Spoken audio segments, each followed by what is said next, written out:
Welcome back into the All Things Mizzou podcast presented by Missouri Tigers on SI. Joey V and Zummeren here with Michael Samps to preview Missouri's game against UMass, looking to remain undefeated here in Week 5. Reflecting on this game against South Carolina as well. I will say, after rewatching that South Carolina game, I was definitely down on Missouri immediately after the game. But I would say not as bad as I thought on the first watch. I think also just some encouraging things of like, hey, this is their first SEC opponent. We've been saying all season long they're going to have to really answer this test. We don't know if anything is legit about them until they play a SEC team, and they just played a good SEC team. And most of those things held up. The issues, the wounds they had earlier in the season were exposed more, I would say. So there's definitely still some reasons to be concerned, but overall feeling good about this Missouri team as they stay undefeated here. Michael, what are your main thoughts entering this week? Yeah, I mean, obviously, I feel like UMass is. I mean, I don't want to say it's not an important game. I mean, they should win. The starters should be out after the first series on both sides of the ball of the third quarter. It should be similar to what Louisiana is. I mean, UMass. At least with Louisiana, they had some positive things, and they actually might do well in the Sun Belt. UMass is just not very good, so not much we can really say about that. One thing it's interesting, and I talked about it on one of these a couple of weeks ago, and I made a video on it just because I thought it was kind of funny. It's like the schedule has been like this. It's been up and down, easy team, harder team, easy team, harder team. This is kind of the end of that. Obviously, a bye week after this, and then you're into that tough stretch of SEC play. So I guess that's done. I feel like maybe, I don't know. I don't even know if the players have realized it, but some consistency in the level of opponent they're playing. I mean, they might not recognize it, but I'm sure that's going to be nice in that aspect. And obviously, it's going to be a really important part of the season. I agree with what you said about South Carolina. I went in expecting, I went into my rewatch expecting certain things to not be good, and they were not good, but not as bad as I thought they were going to be, if that makes sense. Especially, I know we're going to talk about the offensive line here in a second. I was actually encouraged by the offensive line, even though it wasn't perfect. But there were still some really bright spots, and just in general, a lot of the stuff there was some stuff that was not good, but kind of like you said, still some encouraging moments, and it could have been a lot worse for the SEC.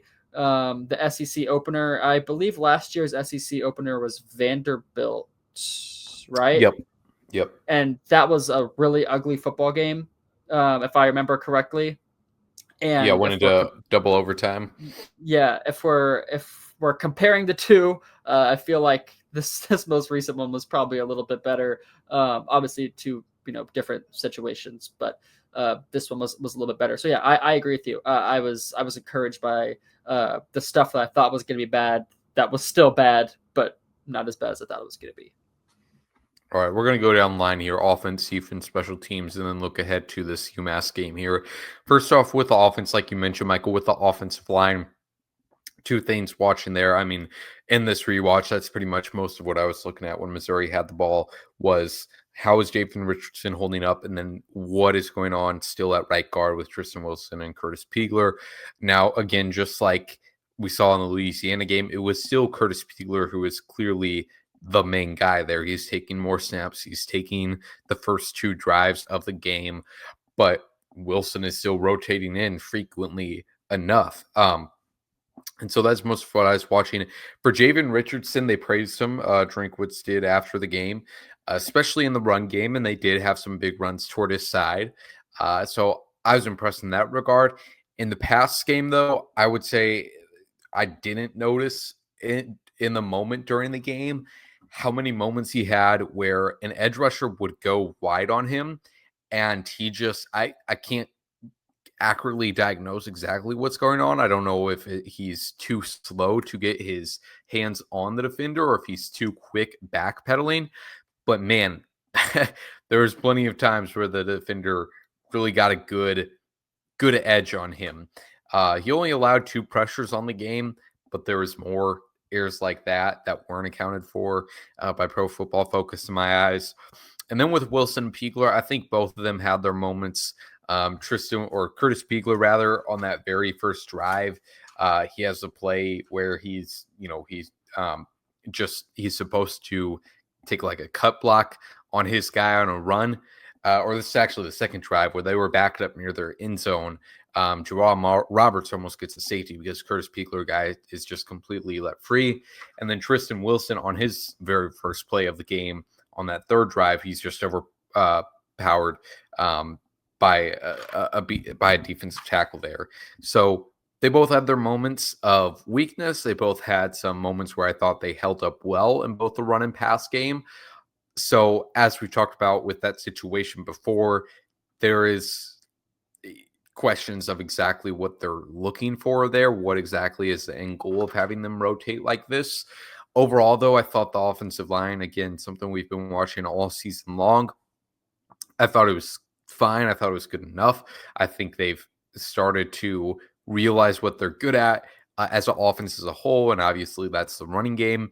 And they're holding up pretty good in that department. In the pass game, though, a little bit worried, with Javens on the plays that Javens had where he was completely outrushed on the edge, like they were getting the ball out quick. I think Bo is aware of that. I think the play callers are aware of that and are, shaping their game plan around it. I hope it doesn't completely take away the deep ball and involving that. But ultimately, this offense, like we talked about after the game in our reaction video there, like they have found their identity.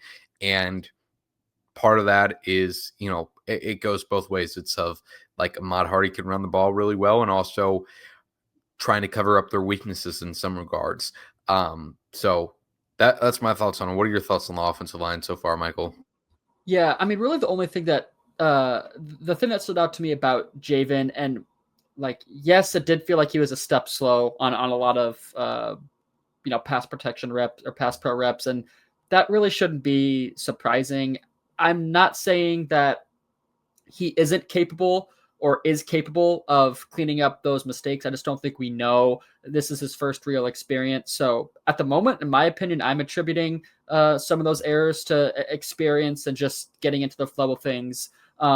Even with Caden Green's first, game at left tackle against Central Arkansas, it wasn't perfect, and you could tell that there was still an adjustment process that took a little bit of time. So, that being said, it's the hardest part of the schedule is basically here. So it's not like Javen really has. I guess he does have a couple weeks because he should be hold up fine against UMass, and then they have a bye week. So maybe that's the wrong way to put that. But as far as the games coming up, I mean, he needs to be at the top of his game against Alabama, assuming he is still the starter and so forth. And then Curtis and Tristan, I mean, it's also kind of a hard thing to diagnose. I think for those two, as long as no one's getting through and like Ahmad Hardy and Jamal Roberts are still productive, then no one's really going to bat an eye. I do agree that I still also feel like they're maybe a step behind, and I also still don't know what the plan is with rotating the two. I don't know if we're going to find some consistency with that or if that's just going to be how it is. I haven't really been able to decipher like if they like this guy in one play and this guy in the other, or this guy in one style and this guy in the other. It still seems just like random, like they're test running both to see which one they like more. I don't think I would be able to tell you one guy or the other right now. Maybe you lean towards Curtis just because he got more reps at the beginning and started and probably got the first team reps and practice longer than Tristan did in the fall. But I still really can't decipher that situation. Fortunately, it hasn't cost them yet, whether it's Javen on the outside or the rotation of Curtis and Tristan. It hasn't cost them yet. And South Carolina does have a really, really solid defensive line on the interior now, and obviously on the outside. And statistically, they were minimized. Obviously, there was some leakage, especially on Javen's side, but it hasn't cost them yet. That could change in the future, and maybe that's when we raise more eyebrows.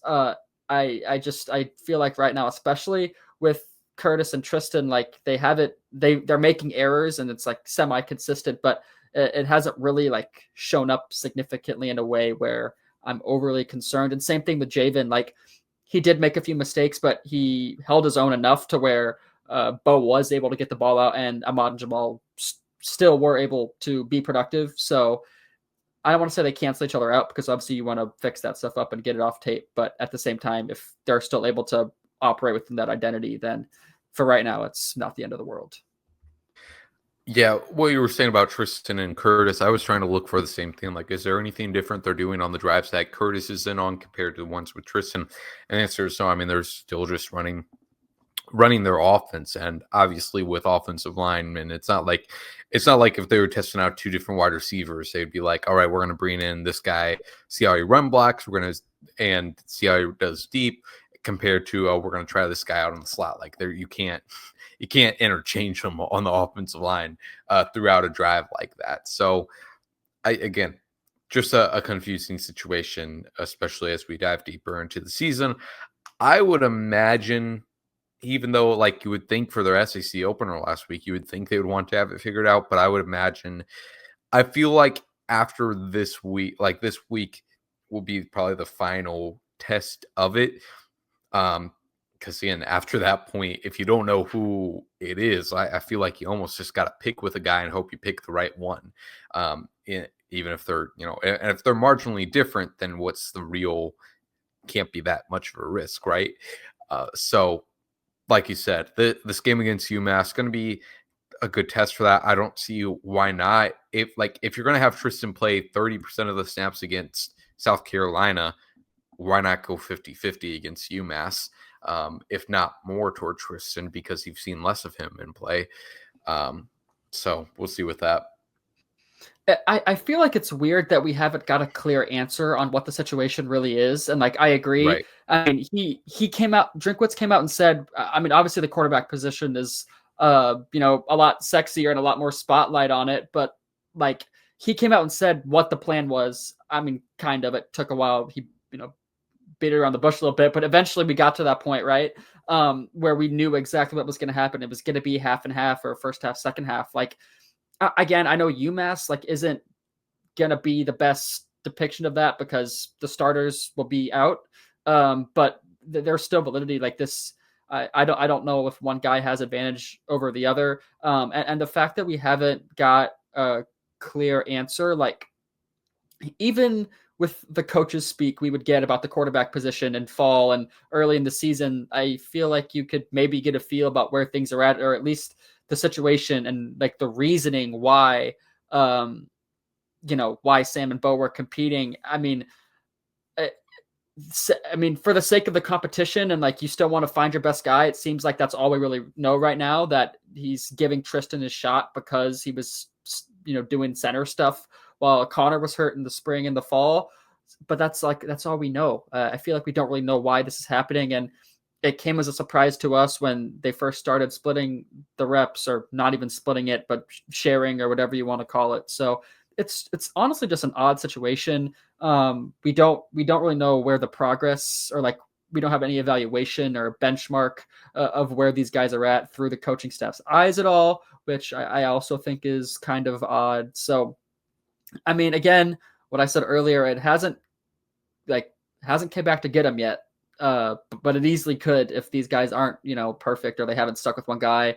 And we talk about the communication and all that stuff. It's been a common theme. It seems like something that's improving, but you have to, you can't help but wonder, does having guys like Javen and then you're rotating Curtis and Tristan, like that has to make a difference. I'm not an offensive lineman, never played on the offensive line, but you'd have to think that makes a difference, right? So something to keep in mind as well. But it's just an odd situation, especially the fact that we don't really have any clarity from Drinkwitz or the coaching staff on what went into the decision, or if progress has been made or anything like that.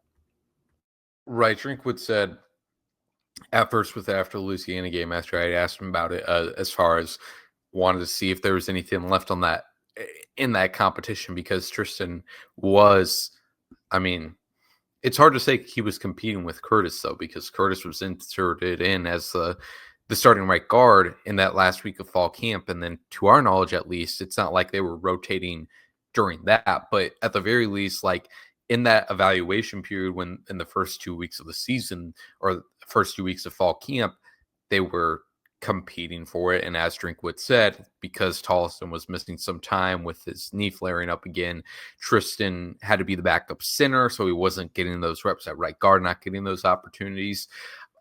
So that's what he said as far as the reasoning on it, as like seeing like if Tristan had any juice left, seeing like double checking to make sure they had the right decision. And again, like we said after that Louisiana game, like, okay, that's perfectly reasonable for Louisiana. So carries on, like it's a little odd. And like even last week when Drinkwitz was asked about it before South Carolina, he just said, yeah, that's going to continue. Like it said, like he didn't say, yeah, we're going to try it out for this game and then we'll decide on a guy. And I guess you don't want to, in a situation like this, you don't want to like put a hard deadline like that on it, but it's still, I mean, again, as we've talked about this whole situation with it, like you got this week and then it's full on SEC gauntlet. You kind of took the words right out of my mouth. Like, it makes me wonder if they don't really know the deal. Like, if they don't know what's going on or they don't know what to think yet, if they haven't seen enough. I mean, obviously they haven't seen enough from one guy to, you know, stop whatever is happening. But I mean, Curtis is playing more snaps, so you'd have to think that means something. And maybe they're waiting for Tristan to do something better. I don't even know. Like, I said this 2 weeks ago or a week ago or whatever. Like, I can't really put my finger on it or explain it. I don't feel like you can. I don't feel like anyone can. Again, as long, it hasn't hurt him too much yet. So that's kind of, my stance on it right now. Yeah, I mean the other thing too is that makes it kind of confusing as well. Is it's not like both these guys are transfers or like one is a freshman. Like both these guys have been in the program for 3 years, I believe, at least. Um, Obviously, this offseason has clearly been their biggest of development, but still. So we'll be monitoring that in this UMass game for sure. Definitely something to watch there. On the defensive side of things for this, obviously the secondary, look, there's two things that this Missouri team is doing right now, two red flags that are not like, oh, things they need to band-aid up or figure out. Like these are two things that could very well cost Missouri a game this season, if not multiple. And heck, if Robert Meyer doesn't go out there and make that kick to make it 29-20, and then Lenore Sellers has a chance to go drive down, and if South Carolina ends up winning, you could very well say you could blame.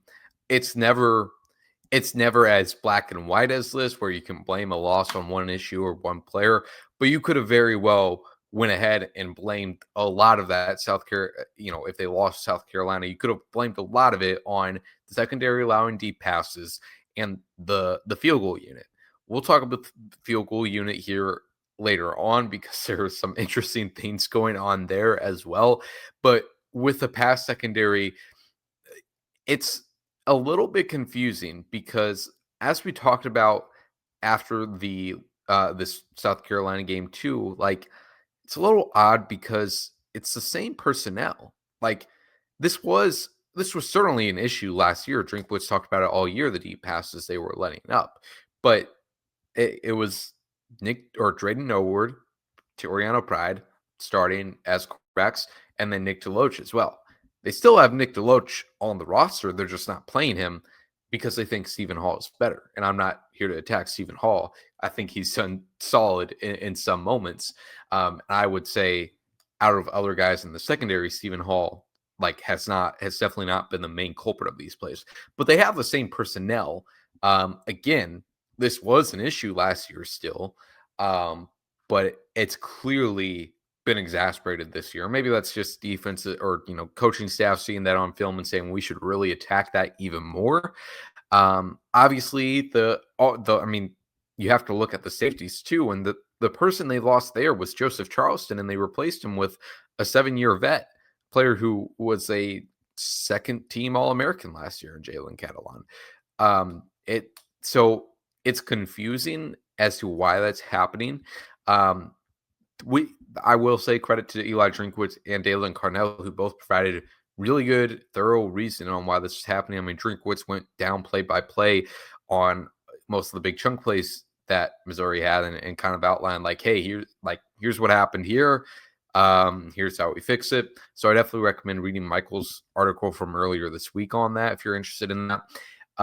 And what I thought was interesting about it too was Dalen Carnell saying that have a lot of guys playing out of assignment, which like can definitely be an issue. Like if you aren't like it is obviously even from the outside easy to see why you would want to be the one making a big play or want you would be worried about the guy going deep behind you, but you have to trust each other basically that somebody else is going to do their assignment and get that job done. I would say that is encouraging though, because you would think as long as it's a mental thing and they're not just straight up getting burnt out raced on every route like that, compared to that, that is something that is fixable, something that they can improve on throughout the season. Michael, what are your thoughts on the issue there? I was really curious to hear what Drinkwitz meant. I mean, one of the first things he said about the secondary on Saturday post game was about the eyes and the greedy eyes, the bad eyes, and the secondary. And I mean, generally knew what that meant, but I was excited to hear the specifics. And again, a lot of it falls back on the safeties, and in a lot of ways, it's disappointing. One of those touchdowns was I don't want to say it was all on Jalen Catalon, but for someone with his experience, you would expect him to know his assignment. And it was, again, a great explanation from Drinkwitz. If Lenore Sellers dropped back in the shotgun, Catalon was supposed to be on the QB spy and go after him. If not, he's dropping back. Sellers never, goes into the shotgun. Catalon still goes after him, eventually leaves, I believe it was Vandrevius Jacobs, on a deep ball and ends up getting to the 1 yard line. And obviously they only get a field goal out of that because Lenore Sellers was silly and, regressed 20 yards. Different story, but you expect better from guys, especially like Catalan. And a lot of it, there was a few miscommunications as well. I know for sure on Brian Rowe's touchdown, I believe it was the second South Carolina touchdown of the game, is on the right side of the end zone, a little wheel route that Eli Drinkwitz mentioned. It was a miscommunication of sorts between Drayden Norwood and I want to say it was Jalen Catalan again. I don't remember off the top of my head, but it was Drayden Norwood and the safety, and you see Jalen or whoever the safety was come up, and Drayden was obviously confused as well and missed assignment completely, and it goes on both of those guys. But the communication is clearly an issue, but you can very clearly see what Dalen Carnell and Eli Drinkwitz meant when they talk about the greedy eyes and the bad eyes. So, the issues were very clear on tape. I feel like those two did a really good job explaining it for us. And I had to go back. I went back and rewatched all those touchdowns when I was writing that story, just to get a little bit more of a rundown. And everything they say is just completely correct. So, I mean, all you can hope is that they know their assignments and they stick to the assignments. And it seems like it's not exactly like a skill thing. It just seems like there's miscommunication and misunderstanding of what was supposed to happen. Now, on the first touchdown, I know Santana Banner was supposed to drop back and help. I believe it was Toriano in coverage against Vandrevius Jacobs. Vandrevius Jacobs cooked Toriano Pride, and I don't know, part of that was like the offsides that happened there. But Vandrevius did beat Toriano there. And then on the one I mentioned earlier where Jalen was supposed to drop back, but he comes up, Vandrevius Jacobs beat Stephen Hall straight up, and it was a really good throw, but he beat him. So, that makes a difference, but that's partially why a safety is there. That's in the name. So, if they're not doing their job, that makes a difference. Obviously, you expect guys like Steven and Toriano to, and Drayden really, to be on their A game because they're so experienced. So I guess it falls on both sides. It just feels like if these guys can make sure they know what their assignment is and they stick to it, then that's going to solve a good chunk of the issue. Because even if those guys are getting beat, if Toriano and Steven get beat, you have you have guys in the backfield. So really interesting. I feel like sometimes when we get these explanations, it's kind of hard to go back on the tape and see what they're talking about and what went wrong. This was just like so glaringly, red lights, like obvious. It was so clear what they were talking about. We don't always get that from the coaches, and it's not always easy to find. So I guess that was nice. But yeah, it's pretty clear. I mean, it doesn't take a rocket scientist to go back and watch those touchdowns and know what went wrong. Absolutely. The part of the defense that has been really good so far this year has been the run defense. Against Kansas and then South Carolina allowed a combined negative 22 yards, which is just ridiculous. They're 12th in the country right now and fewest yards allowed, which is crazy as well. Sorry, I want to Do you have interrupt. something? I Yeah. actually do have something to say, like completely unrelated. I just like checked my Twitter notifications. This has like never happened before. Missouri just got a 4-star defensive line commit. Oh, okay. Yeah, What yeah, what is his name? yeah. It's Demarcus Johnson. He's a JUCO kid from Hutchinson Community College. That's the same 24. place where Javen Richardson is from. Yep. 24/7 has him as the highest rated JUCO prospect in the country. So, how about that? All right, let's get that story out, and then we will Yep. return here. All right, let's talk about Demarcus Johnson coming over from Hutchinson Community College. Like I said, same place as Javen Richardson, rated as the highest rated JUCO transfer in the country. Obviously, we'd imagine there's only so many JUCO players who have already entered the transfer portal, but 11th member of Missouri's recruiting class for 2026, listed as 6'8", 280 pounds. Just a crazy build, really. And watching this guy play, watching some close-up videos, really interesting to see how that works out. Listed as a defensive lineman, looks like he's going to play edge rusher because, according to On3/Rivals, he was recruited by Missouri edge rushers coach Brian Early. And just looking a little bit at this guy's tape, just extreme power. Obviously, I mean, if you're a standout in JUCO, you're going to kind of, I mean, just like in high school, you're going to be able to put together some pretty crazy highlight reel plays like that. But just great power off the line, and again on his build, like the tallest defensive line or tallest edge rusher on the roster right now is Dayton Hopkins, and I mean, from watching Dayton Hopkins, but especially if you've seen him in person, I remember when he was on his visit last year, incredibly tall already, and he's 6'6", 237. Obviously, nobody is confusing Dayton Hopkins for being anything more than that, but he's clearly bulked up since he was a freshman. But it was clear he had some weight to put on. So for Demarcus Johnson at 6'8", 280, a crazy frame right there. Excited to see what he can do. What are your thoughts on it, Michael? I love a good surprise, right? How cool is that? Yeah, I mean, I feel like this is one of those where you can definitely look at the teams going after him, and it is kind of one of those that might help Mizzou separate themselves as a higher level recruiting team and a good recruiting coaching staff. Not that anyone didn't think that already, but especially in a year where it's been a quiet one for them, and a lot of people asking, "What's the deal? Only 10 commits." What's the plan moving forward? Is it a transfer portal focus? I've been asking that question. I feel like we've talked about this. We probably talked about it over the summer when there was nothing to talk about, honestly. So, I mean, it's kind of interesting that the approach they're taking on the recruiting trail, especially with other guys, they're focusing on some flips and stuff like that. But I mean, I have to go watch more film on him. But 6'8", 260 is insane.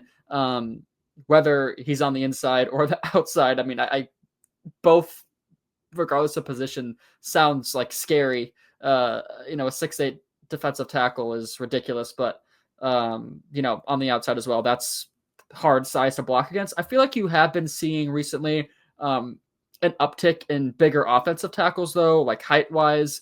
I feel like Marcus Bryant was really tall. I don't know if I'm making that up, but Yes, he definitely was. Yeah. Yeah. So you're seeing a trend with taller offensive tackles. So I guess that makes sense that the opposite end of the spectrum is getting larger as well. But yeah, I'll have to go watch more tape on this guy, like right when we're done with this, and I'll do a bit more of a deep dive on DeMarcus. But it's definitely a good sign for the recruiting trail as well that there's a little bit of momentum in the middle of the season. I feel like it means something to recruits when you're landing players while games are going on. I don't know why that makes a difference, but I feel like it could.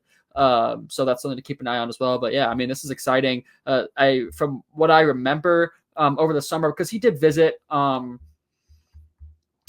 June 20th. So that was kind of like the peak, that peak visit season. It seemed like there was some smoke that he might have, like, he was ready to go during that time period. Something, like, I don't know what that was, but something, held him off.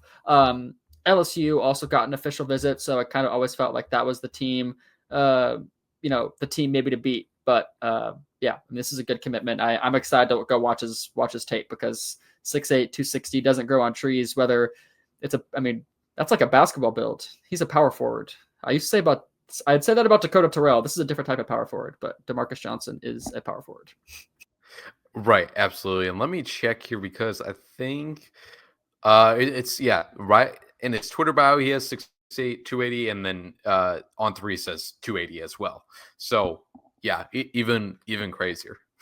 So that's like you said, good win for Missouri after a slower summer for them on the recruiting trail. As we were talking about that, I think DeMarcus Johnson will make an impact on the run defense if he sees playing time, and that's exactly what we're talking about before we were interrupted by his commitment.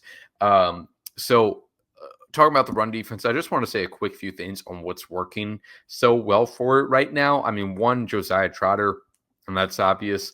I mean, talking about insane builds, I mean, that dude is crazy with just the Mizzou nutrition account on Instagram. I'm locked into that, and they had some crazy stats during the off season as far as Josiah Trotter's body weight percentage.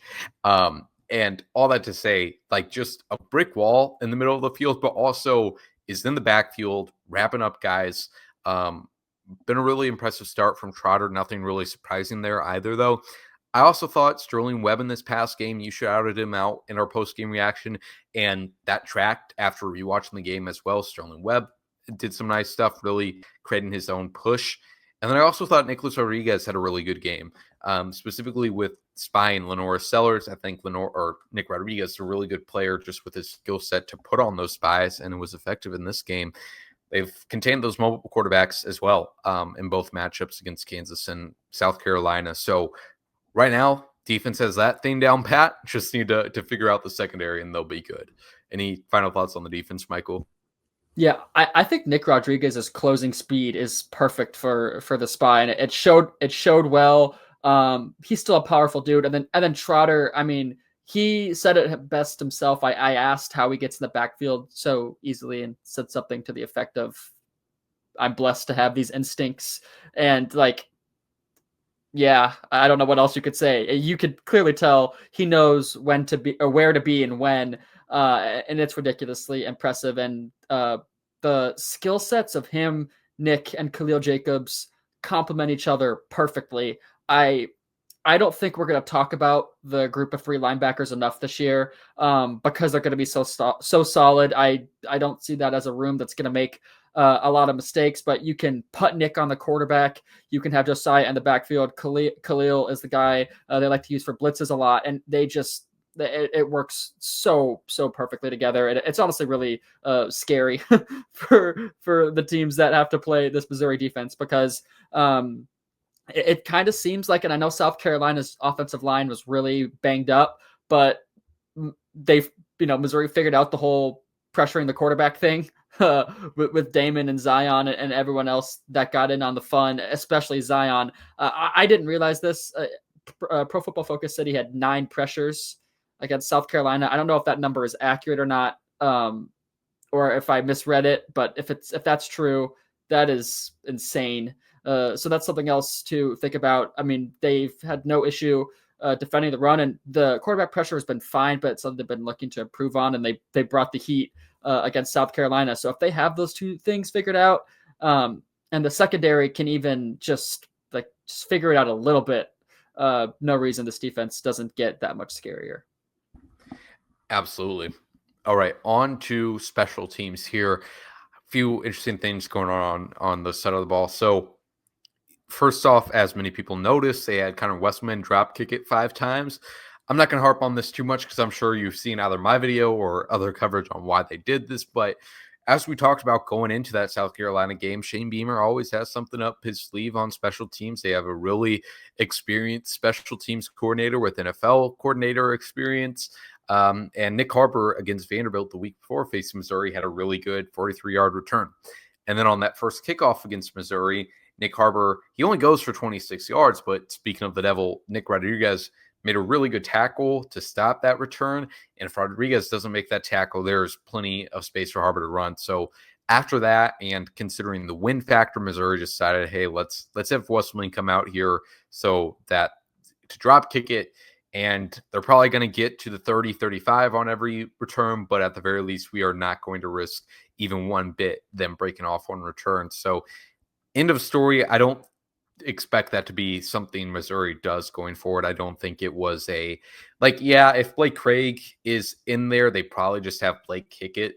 But also, I don't think this is a indictment of how they feel about what Oliver Robbins has done. I mean, on that first kick, he got a few yards back in the end zone.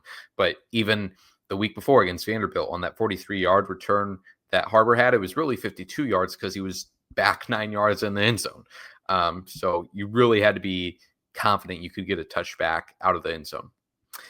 Also with kicker, what I asked Eli Drinkwitz about this week, they had said on the ESPN broadcast that Drinkwitz had told them on kicks longer than 38 yards, that'd be Oliver Robbins taking those kicks, and then Robert Meyer would be taking the kicks from inside the 38 yards. So that's from the 20-yard line and back, basically. And Drinkwitz had just said that was because of what they had seen in practice this week. And again, like I've said on the show before, I'm not going to sugarcoat it after going to every fall camp practice. I don't have the exact numbers with me. I know there was a few days when I tracked it, but I didn't expect him to be playing this year. Robert Meyer was not consistent in fall camp. And even in the practice I went to last week. So ultimately, I'm not surprised to hear that he was struggling in practice in the week leading up to this game, especially on kicks. Ultimately, having the 38, having that be the line of demarcation is even farther ahead than you would like it to be, really. And so with Oliver Robbins, I'd like to pull up what he did for his NIA school last year, because it's interesting. The main thing for all kicking prospects, just how far can you kick the ball? We hope we can figure out accuracy at some point down the line. But Oliver Robbins, in his career on field goals, here we go. Oliver Robbins last year on field goals for Florida Memorial, 8 for 14. He made one from 49, made one from 37. He can both these guys have a leg, it seems. And I guess at this point, they're just trying to see how test the limits on both of them, see how far they can kick it. And then obviously on that last kick there, though, the one from 41, they have Robert Meyer go out there and kick it. And even though Robert doesn't have a ton of experience on this belt, they didn't want to say, all right, Oliver Robbins, you ready to kick your first Division I kick ever? It's to, if we don't make this, then South Carolina has a really good chance to go down there and win this game. And then obviously Robert Meyer goes down there and kicks a pretty good field goal. So again, I would say with the drop kicking, that's kind of a settled situation. I think expect Oliver Robbins to continue to do that throughout the season. As far as kickoffs, field goals seem like it's a little bit more fluid of situation, and Robert Meyer has to prove it, not only in the games, but also during practice, that he should be trusted from farther back. At that point, I don't know. Why don't just have Oliver do all the I don't know. I'm not there at practice. Any thoughts on what they got going on special teams, Michael? No. Weird. It's such a weird situation. Except, the only thing for Missouri fans, I would say just keep your fingers crossed, honestly. Yeah, right. The way that Eli Drinkwitz talked about Robbie Meyer running out for that, 40-yarder to seal the deal.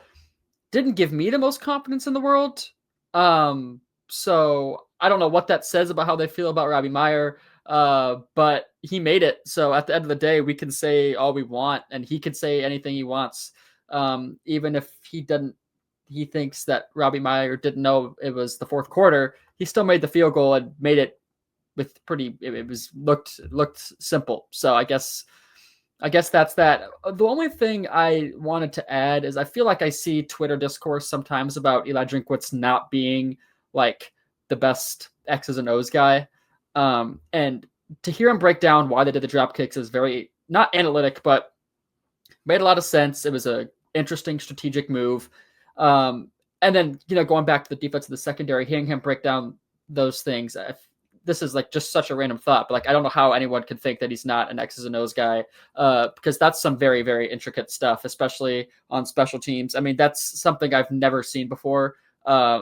Maybe I have, and I just don't remember, but I have never seen them drop kick it, and they did it consistently and it worked. And they knew exactly what they were doing. And from watching it back, maybe I could have watched it a little, more, sharper, but it looked effective. After hearing him explain it, it sounds like what they wanted to do, they accomplished. So just throw that in there as well. Honestly, fascinating move. And I love the story that he told about how the idea came along. They were looking at it from Illinois, South Carolina last year.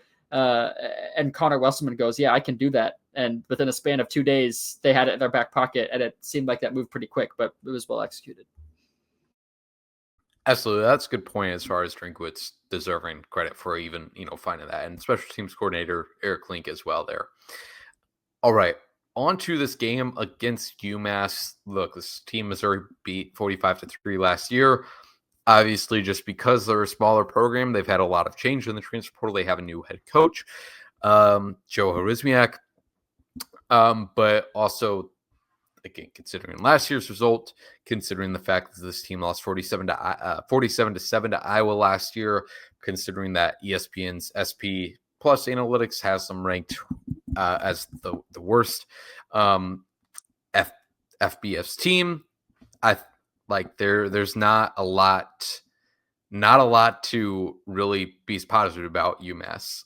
Like you said, Michael, this should be a game just like Louisiana, where by the end of it, we're getting Matt Zoller's action and hopefully actually throwing the ball, since it's not as hot and they don't want to get out of there.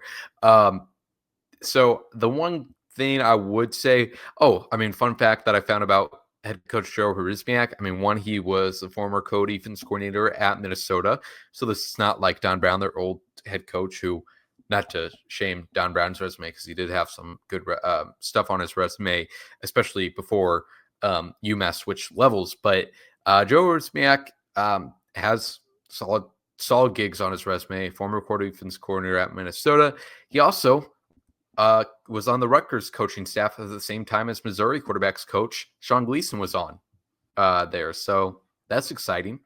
And speaking of quarterbacks, so UMass, their starting quarterback got hurt early in the season, and now it's redshirt freshman AJ Harrison. The one thing about AJ that I think is exciting if you're a Missouri fan is the fact that he does have a strong arm. He's had some inconsistencies, but at the very least, early in his career, even last year in a few appearances he had, threw some pretty deep balls. And I say that's exciting because, like, if you're hoping for Missouri to get anything out of this, I think that has to be at the top of your list to go up against a quarterback with a strong arm. And they also have a wide receiver, Jaquan Gibson, who has had a great start to the season. He had 12 catches, 132 yards against Temple, including a 39-yard catch. So, again, just looking for ways that Missouri secondary can be tested deep. Which leads us to our last point of just what we want to see Missouri do in this game. Michael, any thoughts on UMass or what you're looking forward to out of Missouri this game? I don't know what else to say different than what you just said. I want to see him defend the deep ball. I feel like it's what everyone's looking for. Don't let anyone get to Bo Prabula. Keep him healthy, but more importantly, don't allow allow a minimal amount of pressures. Make sure that all looks sound, stay healthy. And then, protect the deep ball. AJ Harrison actually is solid. He's only thrown 12 passes this season. So, lacks a little bit of experience. I think he's thrown like under 100 passes total in his 2 seasons with UMass. So not the most experienced guy, not a mobile quarterback for seemingly the first time ever. Feel like we ask Eli Drinkwitz that question every week. How do you defend a mobile quarterback? So that's not exactly something they're going to have to worry about all that much. Yeah, powerful arm. He's inconsistent though. I don't exactly foresee it being an issue, but this will be a good test for the defensive backs. I would like to the communication needs to look good, and we mentioned the eyes and all that stuff. I would really like to not see Toriano or Steven or Drayden Norwood get burnt or get beat over the over the top. I don't think that's something that's acceptable ever, really. And I really don't want to sound like I'm being too negative on UMass, but that shouldn't happen in this game. Jaquan Gibson is a good player, but that still shouldn't happen. So, I guess that more specifically would be what I'm looking for, is just don't get beat over the top. I mean, they're going to complete passes. It's just how it is. But, no deep balls, yes, but more specifically, if it's man coverage one-on-one, we saw the man coverage work really well against Louisiana. I don't remember how many yards our quarterback had. It was none, not a lot at all. And they were really fine. I don't think they got beat over the top once. So just don't let that happen again. That'd be great. But I mean, it feels like the secondary is really the only true big criticism we have of the team. So if that looks good, then I don't think anyone's really going to complain. But most importantly, I mean, keep everyone healthy, get the young guys experience, see Marquise Davis, some of the young receivers, get some of the young offensive linemen in there. Another pick six from Dante McClellan. Just let's get the young guys in and give them some experience and keep everyone healthy. Yeah, absolutely. I mean, basically give the starters another half bye week on top of it, which is definitely a good thing going into Alabama in 2 weeks from now. Yeah, I would say, like you mentioned, pass protection on both sides of the ball, pass protection along the offensive line, pass protection in the secondary.